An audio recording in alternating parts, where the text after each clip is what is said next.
सदित नमो नमः सत्तुहितं कराय वीराय भव्याम्बुजभास्कराय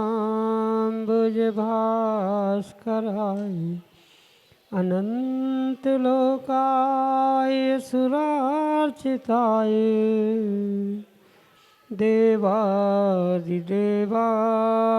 नमो जिनाय देवादिदेवाय नमो जिनाय। पंच परमेष्टि भगवान की परम पूज्य आचार्य भगवंत गुरुवर विशुद्ध सागर जी मुनि महाराज की परम पूज्य मुनि श्री सुप्रभ सागर जी महाराज की शाश्वत तीर्थराज सम्मेद शिखर जी की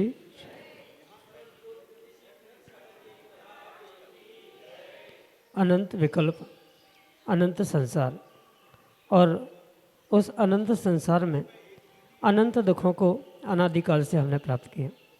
लेकिन यदि हमारे मन के जो विकल्प हैं उन विकल्पों में से हम किसी एक विकल्प को भी समीचीनता प्रदान करते हुए उसका सम्यक रूप से समाधान प्राप्त करने का पुरुषार्थ करें तो जो हमारे अनंत विकल्प हमारे लिए अनंत संसार अनंत दुख का कारण बन रहे थे वे ही हमारे लिए अनंत सुख का साधन भी बन सकते हैं।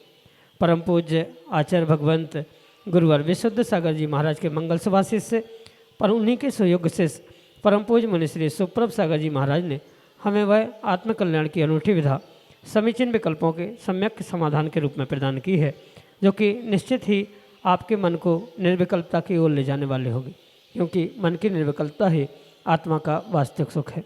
और ऐसे आत्मकल्याण की अनूठी विधा से आप भी जुड़ सकते हैं।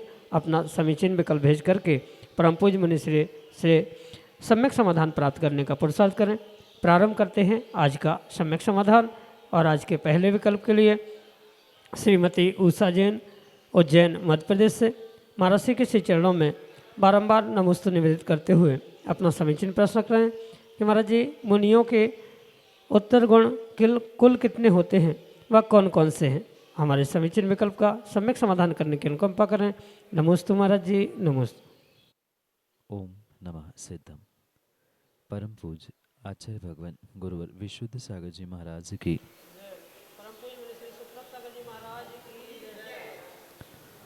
मुनियों की अपेक्षा से जो मूल गुण और उत्तर गुणों की चर्चा है उसे आगम के परिप्रेक्ष्य में अनेक प्रकार से समझने की आवश्यकता, क्योंकि मूल गुण तो मुनिराजों के 28 ही हुआ करते, पर उन 28 मूल गुणों के अलावा भी जो उत्तर गुणों की व्याख्या मुनिराज आचार्य भगवंत उपाध्याय भगवंत आदि की अपेक्षा से आगम में बताया जाता है, उसे हम अनेक प्रकार से और इस प्रकार से समझें कि अगर उन विशालता से यानी पूर्ण रूप से उत्तर गुणों की मुनिराजों की अपेक्षा से चर्चा करें, जो कि पूर्ण रूप से 14वें 13वें गुणस्थान में ही प्राप्त करने की संभावना है, ऐसे उन निर्ग्रंथ मुनिराजों के उन उत्तर गुणों की संख्या 84 लाख बताई गई है। क्योंकि 84 लाख के भेद भंग बनते हैं, किस प्रकार से बनते हैं, उसका बहुत विशेष से विस्तार से व्याख्यान समझना होगा। पर सामान्य परिप्रेक्ष्य में जो 28 मूल गुणधारी मुनिराज हैं, उनके उस 22 परिचय और 12 तप रूपी ऐसे 34 उत्तर गुण सामान्य अपेक्षा से कहे जाते, क्योंकि आगम की अपेक्षा से उनके अनेक उत्तर भेद भी बनते हैं। जैसे कि मैंने कहा 84 लाख उन उत्तर गुणों की प्राप्ति के साथ ही 18,000 शील की पूर्णता के साथ ही निर्ग्रंथ मुनिराजों का मोक्ष गमन होना संभव हो सकता है। पर उसके पूर्व में मतलब वर्तमान की अपेक्षा से अगर मुनिराजों के उन उत्तर गुणों की हम चर्चा करें तो उन उत्तर गुणों को हम 22 परिचय और 12 तप इस प्रकार से 34 उत्तर गुणों की संख्या के रूप में समझ सकते हैं। पर सिद्धांत की अपेक्षा से वह उत्कृष्ट रूप से 84 लाख भी होते हैं। यही आपके लिए सम्यक समझ। विकास जैन मोदी सिलवानी मध्य प्रदेश से। महाराज जी के चरणों में बारंबार नमोस्तु करते हुए अपना प्रश्न रख रहे हैं कि महाराज जी रात्रि में भगवान की परिक्रमा क्यों नहीं लगाते। हमारे सभी चिन्मय कल्प का सम्यक समाधान करने की अनुकंपा करें।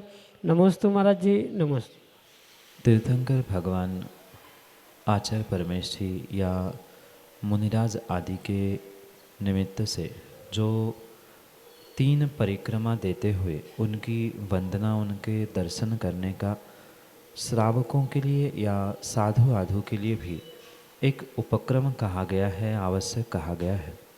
उसके परिप्रेक्ष्य में उस दिन रात आदि के भेद से वहाँ ये समझने की आवश्यकता है कि जब भी भगवान की, गुरु की वंदना की जाती है, पूर्ण रूप से वह वंदना परिक्रमा के द्वारा ही पूर्णता को प्राप्त होती है, अन्यथा उसे मुंड वंदना के रूप में स्वीकार किया जाता।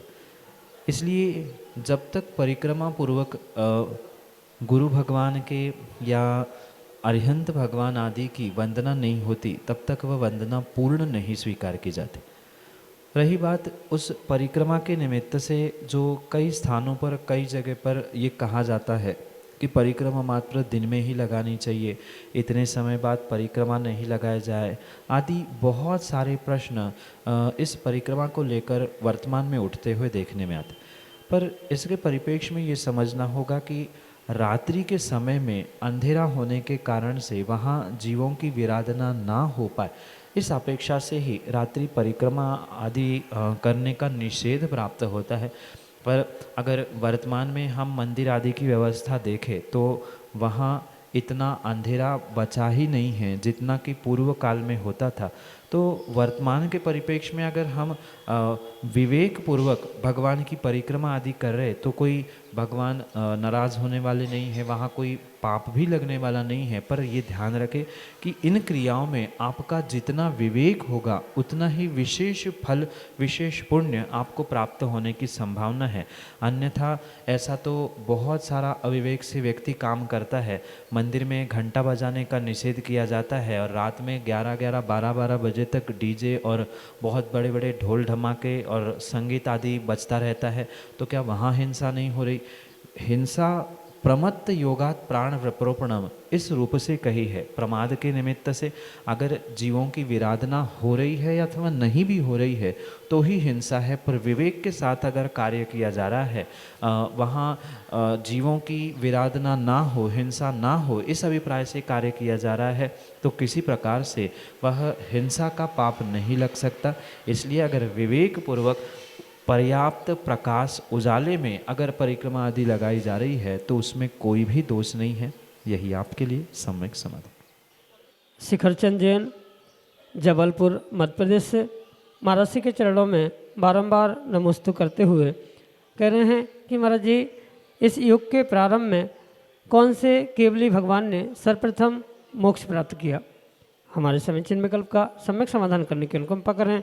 नमोस्तु महाराज जी, नमोस्तु।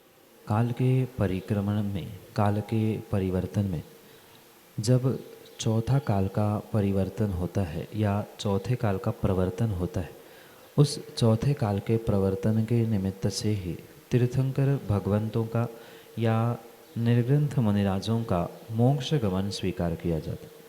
पर तृतीय काल के अंत समय में जो तीर्थंकर भगवान आदिनाथ स्वामी हुए, उनकी त्याग तपस्या के साथ साथ जो उनके पुत्रों में से एक अनंत वीर्य नाम के जो पुत्र थे, उन्होंने उन निर्ग्रंथ मुनिराजों के अर्थात तीर्थंकर आदिनाथ की त्याग तपस्या को देखते हुए या उनकी प्रेरणा से कह दो या कर्म के नियोग आदि से कह दो, उन्होंने वह दीक्षा धारण कर ली और दीक्षा धारण करते हुए इस युग के यानी चौथे युग के पहले ही प्रारंभ से ही मतलब तीसरे युग के अंत में इस युग के पहले केवली या पहले मोक्षगामी होने का सौभाग्य प्राप्त किया। केवली के रूप में अन्य भी जीव उपलब्ध होने पर भी मोक्ष गमन का पहला सौभाग्य वह अनंत वीर्य केवली नाम के जो प्रथम तीर्थंकर आदिनाथ भगवान के पुत्र थे, उन्होंने ही इस युग के प्रारंभ में अपने आप को मोक्ष गमन का पुरुषार्थ सिद्ध करने के रूप में अपना पहला नाम दर्ज किया, यही आपके लिए सम्यक समझ। अनुज जैन बेंगलोर कर्नाटक से अगले समीचीन विकल्प के लिए। महर्षि नमोस्तु नमोस्तु नमोस्तु महर्षि। महर्षि मेरा प्रश्न यह है कि जैसे आज के काल में बहुत सारे पंथ हैं, बहुत सारे पथ हैं, तो मैं जो है सभी भिन्न भिन्न पंथों को ना देखकर, उनमें भेद ना कर सिर्फ पथ को देखकर और सभी साधुओं की सेवा, सभी मंदिरों की सेवा करते हैं, क्या इसमें कोई दोष है? हम नहीं 13पंथी स्थानकवासी। ये जो पंक्ति वास्तव में जिन जीवों ने चरितार्थ की है, वही इस जैन धर्म को, जैन सिद्धांत को, जैन दर्शन को जानने वाला हो सकता। क्योंकि हमारे आगम ग्रंथों में हमारे पूर्वाचार्यों ने, तीर्थंकर भगवंतों ने किसी भी प्रकार से कोई पंथ, कोई भेद, कोई भिन्न भिन्न व्यवस्थाएं किसी भी प्रकार से नहीं गई। वर्तमान में जितने भी पंथ संप्रदाय, उसके नाम से जो वाद विवाद देखने में आ रहे हैं, ऐसी कहीं भी व्यवस्था आगम ग्रंथों में नहीं। आज जितने भी ये पंथ संप्रदाय या अन्य भी देवशास्त्र गुरु के नाम पर भेदभाव देखने में आ रहा है, ये मात्र पंचम काल का ही प्रभाव है। ये किसी प्रकार से भेदभाव की व्यवस्था आगम ग्रंथों में या तीर्थंकर के दिव्य ध्वनि में प्राप्त ही नहीं होती। इसलिए अगर आप वास्तव में पंथ भेद, संत भेद से रहित होते हुए सच्चे देवशास्त्र गुरु को मानने का, उन पर श्रद्धान करने का, उनकी सेवा करने का पुरुषार्थ करते हैं, तो वास्तव में कहीं न कहीं आप उस सम्यक के उन्मुख है या सम्यक दृष्टि है, इसका विश्वास स्वयं से ही करने की आवश्यकता है। क्योंकि जिसको तत्व पर श्रद्धान है, जिन्होंने जाना है कि 28 मूल गुण पालन करने वाला वह निर्ग्रंथ मुनिराज हमारे लिए साधु है, जो 46 मूल गुणों के साथ विराजमान होते हैं, वे अरिहंत परमेष्ठी होते हैं। तो इस प्रकार से जिसने सत्य को जाना है, वह कभी भी भेद कह दो या वाद विवाद कर दो, किसी प्रकार से इन बातों में उलझता ही नहीं है। क्योंकि उसे पक्का पता है कि हमें तो सच्चे प्रभु और सच्चे गुरु के ही माध्यम से अपने आत्मा का कल्याण करना है। इसलिए वह किसी प्रकार से मतभेद, संत भेद, पंथ भेद को ना मानते हुए एकमात्र निर्ग्रंथ भेष हमारे लिए गुरु है, अरिहंत ही हमारे लिए सच्चे देव है, और उन दोनों के द्वारा प्रदान किया गया श्रुत ही हमारे लिए शास्त्र, सच्चा जिनवाणी का स्वरूप है। इस प्रकार से श्रद्धान करने वाला ही जीव वास्तव में अपने आत्मा का कल्याण कर सकता है। इसलिए ये जो आपकी दृष्टि है, आपकी सोच है, सभी साधुओं को नमो लोहे सव साहुण के परिप्रेक्ष्य में मानना, क्योंकि जिनको नमोकार का ही बोध नहीं है, जिनको नमोकार पर ही श्रद्धा नहीं है, वे ही जीव संत भेद, पंथ भेद आदि में उलझते हुए 19-20 इधर उधर करने का प्रयास करते हैं।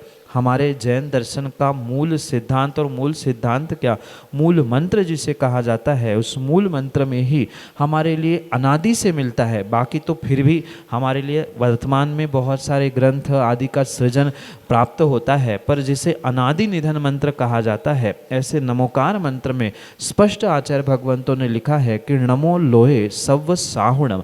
जितने भी साधु है, और वहाँ जो नमो लोहे सव्व साहुणम कहा है, इसका मतलब मात्र साधुओं को ही, सभी साधुओं को ही नहीं, अपितु वह जो अंत्य दीप है वह प्रारंभ में भी लगाते हुए नमो लोहे सव्व अरिहंताणम, नमो लोहे सव्व सिद्धाणम, नमो लोहे सव्व आयरियाणम, नमो लोहे सव्व ओझायणम और नमो लोहे सव्व साहुणम, यही मूल मंत्र है। पर संक्षेप करने की अपेक्षा से वह नमो लोहे सव्व अंतिम पद में जोड़ते हुए साधु के साथ जोड़ने का प्रयास किया है। इसलिए वास्तव में आपने नमोकार मंत्र को समझने का और जैन दर्शन, जैन सिद्धांत को समझने का और उस पर श्रद्धान करने का जो पुरुषार्थ किया है, वही पंचम काल में एक आदर्श आने वाली पीढ़ी को देने के लिए कार्यकारी हो सकता है। आपका कार्य श्लाघनीय है, प्रशंसनीय है। ऐसे ही सच्चे देवशास्त्र गुरु की मतभेदों को छोड़ते हुए संघ और पंथ भेदों को छोड़ते हुए सभी पर विश्वास करते हुए सभी की सेवा करना, उनका काम वे करें, हमारा श्रावक का पुरुषार्थ हम करें, अपना कल्याण अपने हाथ में है, ये निर्णय करते हुए सभी को मानते हुए सभी पर विश्वास करते हुए नमोकार को अंगीकार करने का प्रयास करें। यही आपके लिए सम्यक समाधान। टोंक राजस्थान से ईसत जैन अगले समय चिन्ह विकल्प करें। महाराज जी, प्रक्षाल करने से क्या फल होते हैं, उसके फायदे क्या हैं? तीर्थंकर भगवान की प्रतिमा का जो अभिषेक किया जाता है वह भगवान की प्रतिमा के लिए या किसी भगवान को खुश करने के लिए नहीं किया जाता, अपितु वहाँ अभिषेक करने से स्वयं की कर्मों की निर्जरा का मुख्य अभिप्राय वहाँ पर होता है। ये समझने की आवश्यक। बहुत सारे जीवों का ये सोच वर्तमान में बना है कि मंदिर की व्यवस्था बनी रहे, भगवान की प्रतिमा पर धूल ना चढ़े, इसलिए ये अभिषेक, प्रक्षाल, मार्जन आदि आदि करने की व्यवस्था बनाई है। पर ऐसा किंचित भी नहीं है। भले ही वह अभिषेक भगवान का हो रहा है, भगवान की प्रतिमा का हो रहा है, पर भगवान की प्रतिमा का अभिषेक प्रक्षाल करते हुए कहीं न कहीं हम अपने स्वयं का वहाँ पर कर्मों से, पापों से प्रक्षाल करते हुए उन पापों को और कर्मों को दूर करने का प्रयास करें। इसी अभिप्राय से भगवान का अभिषेक आदि करने का वहाँ पर एक पुरुषार्थ श्रावकों के लिए मुख्यतः से कहा जाता है, क्योंकि जो श्रावकों के लिए पूजा रूपी आवश्यक कहा है, उस पूजा रूपी, देव पूजा रूपी आवश्यक का पहला अंग ही भगवान का अभिषेक है। और उस आवश्यक की पूर्ति के लिए भी भगवान का अभिषेक किया जाता है। साथ में भगवान को एक दर्पण के समान, आदर्श, यानी जिसे इंग्लिश में आइडल कहा जाता है, एक आदर्श के समान हमारे लिए है। तो जैसे दर्पण को देखते हुए हम अपने आप को ठीक करने का प्रयास करते हैं, व्यक्ति दर्पण में देखता है और दर्पण में देखते हुए स्वयं की मुख पे, गाल पे लगी हुई कालोंच को, रंग को हटाने का प्रयास करता है। बिल्कुल ऐसे ही हम भगवान का तो जल से अभिषेक करते हुए अपना ज्ञान नीर से अभिषेक करें, कर्मों को, पापों को दूर करने का प्रयास करें। इसी अभिप्राय से भगवान का अभिषेक करने की, प्रतिमाओं का अभिषेक आदि करने की व्यवस्था है। किसी प्रकार से भगवान की प्रतिमाओं का मात्र स्वच्छीकरण, सौंदर्यीकरण या उसकी सुरक्षा के लिए ही नहीं, अपितु हम अपने स्वयं की सुरक्षा पापों से करें, पापों से हम दूर हो जाए, इस अभिप्राय से ही वहाँ अभिषेक आदि करने का मुख्य उद्देश्य श्रावकों की अपेक्षा से कहा गया है। यही आपके लिए सम्यक समाधान। लक्ष्मीनगर उज्जैन मध्य प्रदेश से ज्ञानचंद जैन अगले समय चिन्ह विकल्प के लिए हमारे मुनि द्वय के चरणों में नमोस्तु नमोस्तु नमोस्तु। मेरा प्रश्न ये, जिज्ञासा यह है कि अष्टांग का पर्व तो मुख्यतः नंदीश्वर दीप की पूजन के लिए देवताओं के द्वारा नंदीश्वर द्वीप में पूजा की जाती है, परंतु आज के समय में मुख्यतः और अधिकतर सिद्ध चक्र मंडल विधान का ही आयोजन होता है। तो इसमें मेरा सम्यक समाधान कीजिए। नमोस्तु नमोस्तु नमोस्तु। हाँ, ये सत्य है कि अष्टानी का पर्व नंदीश्वर पर्व के रूप में स्वीकार किया जाता।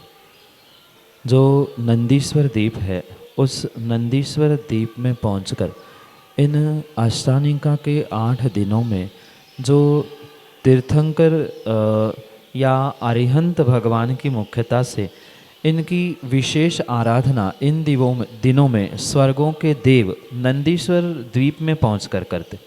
और उसी अपेक्षा से ये भी सत्य है कि उस नंदीश्वर के मुख्यता से अष्टानिका आदि में नंदीश्वर विधान करना आवश्यक है या नंदीश्वर की पूजा आदि करना आवश्यक है। पर वर्तमान में जो अष्टानिका की कई सारी पर्वों में, यानी अधिकांश अष्टानिका के पर्व में सर्वत्र सिद्ध चक्र विधान होते हुए देखने में आता है।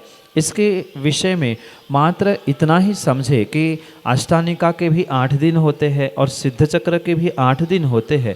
इसलिए कि ये कोइंसिडेंस के रूप में ये परंपरा शुरू हुई है, ऐसा कहीं भी प्रमाण प्राप्त नहीं होता कि मात्र अष्टानिका के 8 दिनों में ही इन सिद्ध चक्र विधान आदि को करना चाहिए। ये उत्कृष्ट कहा जाता है क्योंकि पर्व के दिनों में करने से विशेष फल प्राप्त होता है। अष्टानिका के भी 8 दिन होते हैं, सिद्ध चक्र के भी 8 दिन होते हैं, इसलिए विशेष में और विशेषता जोड़ने के लिए ये व्यवस्थाएं वर्तमान में बनाई गई है। पर ऐसा किंचित भी नहीं है कि मात्र अष्टानिका पर्व में ही सिद्ध चक्र विधान करना चाहिए, आगे पीछे भी कर सकते हैं। आगम ग्रंथों में या पुराण ग्रंथों में भी ऐसा कहीं भी प्रमाण प्राप्त नहीं होता कि पूर्व में जितने सिद्ध चक्र विधान हुए वे मात्र अष्टानिका में ही हुए। 8 दिन का नियोग है अष्टानिका का और 8 दिन में ही सिद्ध चक्र होता है, लगभग जैसा क्रम उत्कृष्ट रूप से लिखा है, इसलिए ऐसी व्यवस्था है। माना कि किन्हीं जीवों को 8 दिन का समय नहीं है तो उसको कम दिनों में भी, और कई लोग तो मात्र मंत्रों के माध्यम से 1 दिन में ही सिद्ध चक्र की आराधना करते हुए देखने में आ रहे हैं, पर उत्कृष्ट रूप से 8 दिन की उसकी कालावधि होने के कारण से उसे 8 दिन अष्टानिका में विशेष भक्ति का त्यौहार पर्व होने के कारण से जोड़ा जाता है। उसमें दोष नहीं है, पाप नहीं है, पर ऐसा कोई सिद्धांत नहीं है कि अष्टानिका पर्व में ही ये करना चाहिए। 1 से 2 अच्छे ऐसा जो कहा जाता है या सोने पे सुहागा जो कहा जाता है, ये स्थिति ऐसी है। अष्टानिका पर्व भक्ति का पर्व कहा जाता है और उस अष्टानिका पर्व में ही अगर सिद्ध चक्र 8 दिनों का किया जा रहा है तो वो और विशेष फलदायी बन सकता है। इसी अभिप्राय से ये अष्टानिका पर्व के रूप में ही इन सिद्ध चक्र विधान आदि को अधिकांश रूप से करते हुए देखने में आता है। ऐसा नहीं है कि नंदीश्वर की ही पूजा करने से फल मिलेगा या नंदीश्वर विधान करने से ही अष्टानिका में फल मिलेगा, पर यह भी अवश्य समझना कि विधान कोई भी करे पर कम से कम इन 8 दिनों में नंदीश्वर की पूजा, नंदीश्वर दीप की पूजा होना तो आवश्यक नहीं अनिवार्य ही होना चाहिए। फिर विधान जो चाहे करे, उसमें कोई दोष नहीं है। यही आपके लिए सम्यक समझ। श्रीमती शोभा जैन, सहारनपुर, उत्तर प्रदेश से अगले समीचीन विकल्प के लिए। नमोस्तु महाराज श्री। हरे पत्ते वाली सब्जी जैसे पालक, मेथी, बथुआ आदि है, क्या ये साधारण वनस्पति में आती हैं या प्रत्येक वनस्पति में? और इनको खाना भक्ष्य है या अभक्ष्य है, और यदि अभक्ष्य है तो क्यों? साधारण वनस्पति के निमित्त से जो विशेषता आगम ग्रंथों में कही, सबसे पहले उसे समझने की आवश्यकता है। मात्र हरे पत्ते होने से कोई वनस्पति साधारण नहीं होती। जो साधारण वनस्पति की विशेषता कही जा रही है उसे बहुत गौर से समझने की आवश्यकता है। जिस वनस्पति में जितने जीव विराजमान हैं, उन सभी जीवों का श्वासोश्वास, उनका भोजन, उनका शरीर कॉमन है, साधारण है, उनको साधारण वनस्पति कहा जाता है। पर उस वनस्पति में जैसे कई बार हरी पत्ती वाली सब्जियों में आप कुछ सफ़ेद रेखाएं देखते हैं, छोटे छोटे जीव देखते हो, तो वह जो छोटे जीव या सफ़ेद रेखाएं हैं वहाँ वह अलग भिन्न जाति के जीव उन पत्तों पर निवास करते हैं। तो वो वनस्पति एक जीव हुआ, उस पर निवास करने वाले दूसरे जीव हुए, ऐसे अनेक जीव तो हो सकते हैं। इसलिए वह प्रत्येक की आत्मा अगर भिन्न भिन्न है तो वो प्रत्येक वनस्पति के रूप में स्वीकार की जाती है। और वही जो उन सभी जीवों का एक ही शरीर है, उनका एक साथ ही आहार होता है, एक साथ ही जन्म मरण होता है, ऐसे उन वनस्पति कायिक जीवों को साधारण वनस्पति के रूप में स्वीकार किया जाता है। इसलिए आवश्यकता ये नहीं है कि हरी पत्ती वाली सब्जी ही साधारण हो। जैसे अगर आगम के परिप्रेक्ष्य में समझे, जो लौकी आप लोग खाते हैं, उस लौकी में अगर बहुत छोटे छोटे रोम हैं और बहुत मुलायम हैं तो वह आगम के परिप्रेक्ष्य में साधारण वनस्पति या तुच्छ फल आदि के होने से उसे खाने के लिए अभक्ष्य कहा जाता है। जैसे कई बार आम आने से पहले ही जो कच्चा आम होता है तुच्छ फल के रूप में, यानी बहुत छोटा होता है पर खट्टा स्वाद लेने के लिए बहुत सारे जीव उससे खाते हैं, तो वो भी आगम के परिपेक्ष में तुच्छ होने से अभक्ष्य कहा जाता है। और जैसे उसका आकार बड़ा हो जाता है या लौकी कड़क आदि हो जाती है, वही परिवर्तित होते हुए वह जीव वहाँ से निकल जाते हैं और वही वनस्पति पुनः प्रत्येक के रूप में उसका फल स्वीकार किया जाता है। इसके बहुत सारे प्रमाण आगम आचार्य भगवंतों ने बताए हैं कि उसकी परीक्षा कैसी की जाती है, किस प्रकार से उसे स्वीकार किया जाता है। इस परिपेक्ष में प्रत्येक हरे पत्ते वाली सब्जी उस साधारण वनस्पति की अपेक्षा से अभक्ष्य नहीं है, पर यह भी ध्यान रखें क्योंकि वनस्पति ग्रहण करते समय या उस वनस्पति कायिक को ग्रहण करते समय आपकी हिंसा कितनी है इस पर मायने रखता है कि उसका ग्रहण किया जाए, उसको खाया जाए कि नहीं खाया जाए। जैसे कोई व्यक्ति लौकी खाता है या अन्य कोई फल वाली सब्जी तुरई आदि खाता है, तो वहाँ घर परिवार की उस लौकी तुरई के भोजन करने के लिए, बनाने के लिए कहीं ना कहीं एक या दो ही पेड़ को नुकसान होता है। पर आपने देखा होगा पालक मेथी आदि पत्ते वाली सब्जी को पूरे घर भर के लिए बनाने के लिए बहुत सारे पेड़ों को तोड़ना पड़ता है, क्योंकि एक पेड़ के लिए एक पेड़ में 4 या 6 ही पत्ते निकलते हैं और उसे बनाने के बाद वह बहुत थोड़ी सी साग बन जाती है। तो इसलिए ये समझना कि अभक्ष्य भले ही नहीं है पर अल्प फल बहुविघातान, यानी फल उसका अल्प होने से और बहुत जीवों का विघात होने की अपेक्षा से उसे अभक्ष्य कहा है, साधारण होने की अपेक्षा से नहीं। यही आपके लिए सम्यक समाधान।